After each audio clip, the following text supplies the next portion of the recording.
You, peace, God. It's your boy, King Yours. Hope y'all all doing good tonight. I mean, by the time y'all see this, it'll probably be daytime because I'm recording this at night. So, whatever time it is when you watch this, evening, morning, afternoon, peace, how are you?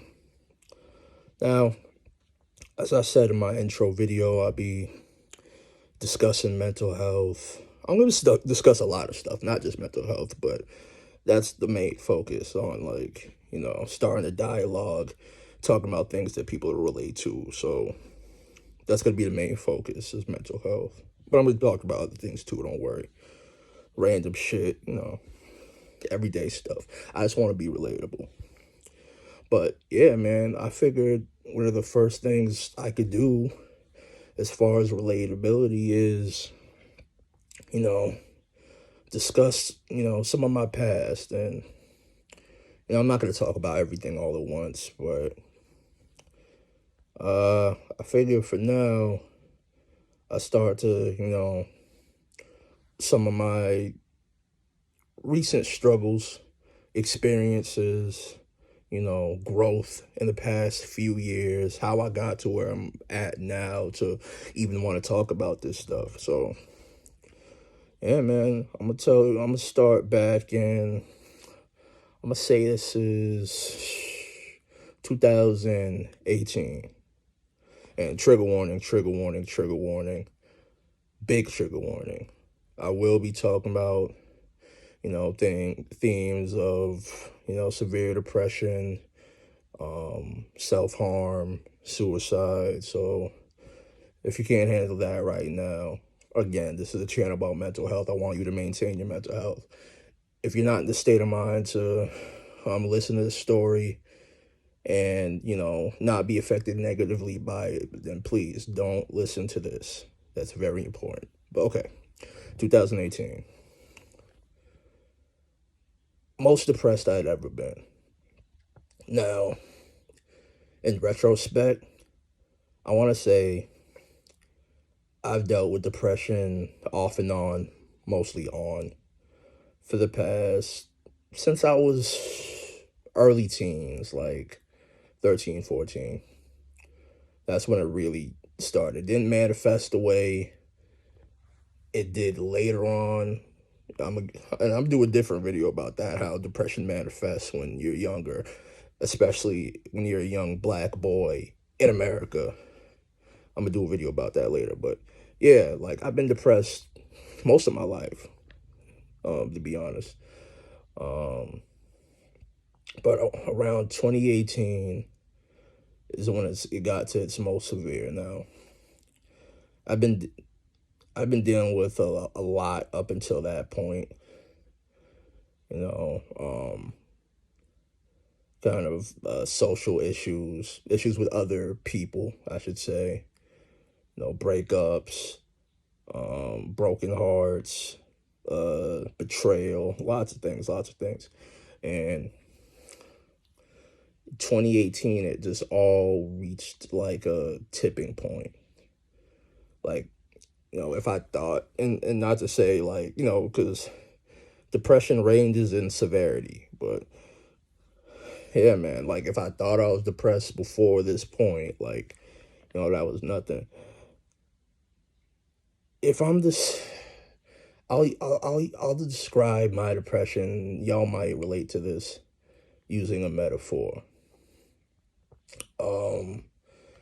Like I don't know what cartoon it was, but I just remember there was this cartoon where, or maybe it was multiple cartoons, but there would be like a rain cloud following a character when they were sad. And when I got really depressed, like it really felt like you had a rain cloud over you, a big gray rain cloud. It felt like everything was dark all the time. It felt like just like heavy, like you had a heaviness on you. And no matter what you like. No, but like literally, when I was depressed, it affected my perception. Like I actually felt like it was dark. It could have been a sunny day. To me, it felt like it was dark because in my mind it was dark, you know. And yeah, man, I was depressed and I was suicidal. At this time, I was a gun owner, and you know, that was probably the worst thing for me at that time, to own a weapon, because it didn't matter what was going on. Like, if it was a small inconvenience, if it was a significant inconvenience, if nothing was going on at all and I was just left alone with my thoughts, my mind would immediately go to, you know, I would just envision it. I would envision, and again, trigger warning. If I said it already, but I just want to reiterate, because I'm gonna get graphic. I would just envision my brains splattering against the wall. Honest to God, I I would not tell a lie about this. And I mean, you don't think I would, but I'm just saying. I'm not exaggerating to make a point. This is literally what went through my mind every day, all day. Just, I want to die. Not even, and see, here's the thing about suicidal ideation. I don't think most people who are suicidal actually want to die. I think that they just don't want to be in the state that they're in. And the only thing that they can conceive of at the moment is death. But I think it's a perceptual distortion that makes you think that the only way out is to terminate yourself. And it's a lie. It's not true. And if you feel that, I want you to know it's not true. And I want to be a testament to that. So, yeah, man. I felt that way for like a year, a straight year, every day. That's all I thought about. And I want to say, man, to my friends, my family, people who are around me, God bless you, because I know around that time I wasn't pleasant to be around. I could barely function, let alone be pleasant to be around. So, shout out to y'all for real. But yeah, man, it got to a point. I had a really bad day, and I'm gonna get to certain aspects of what was going on in later videos just for the sake of time. I had a really bad day one day, and I remember thinking to myself, like, I can't go to work today. I cannot go to work today. If I go to work today, this is the day that I'm going to die. I know it. I could just feel it. So you know what I did? I put clothes on. I took a Uber to my local emergency room, told them that I was feeling suicidal. I had a plan. And yeah, they took me in. I was in the ER for a couple days. Oh man, my mother was worried sick.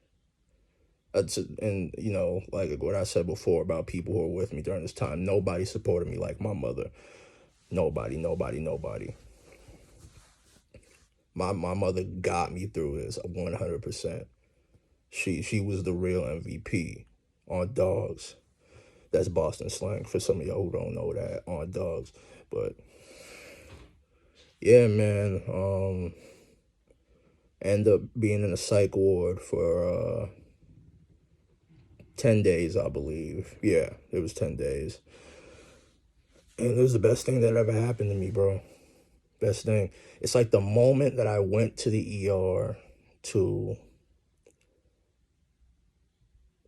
the moment like I got to the on the psych unit, it wasn't, I was kind of torn because part of me was like really anxious and was like, oh my God, I can't believe this. Like I'm in a psych ward. Like this shit's gonna be like One Flew Over the Cuckoo's Nest. It wasn't really like that, you know. But another part of me was so relieved, like I'm finally getting the help I need, you know. And I know a few people like who've been on psych units, and you know some people don't even like to talk about that chapter in their life, but I think it's important to you know share this with people so you don't feel ashamed. So like, look, like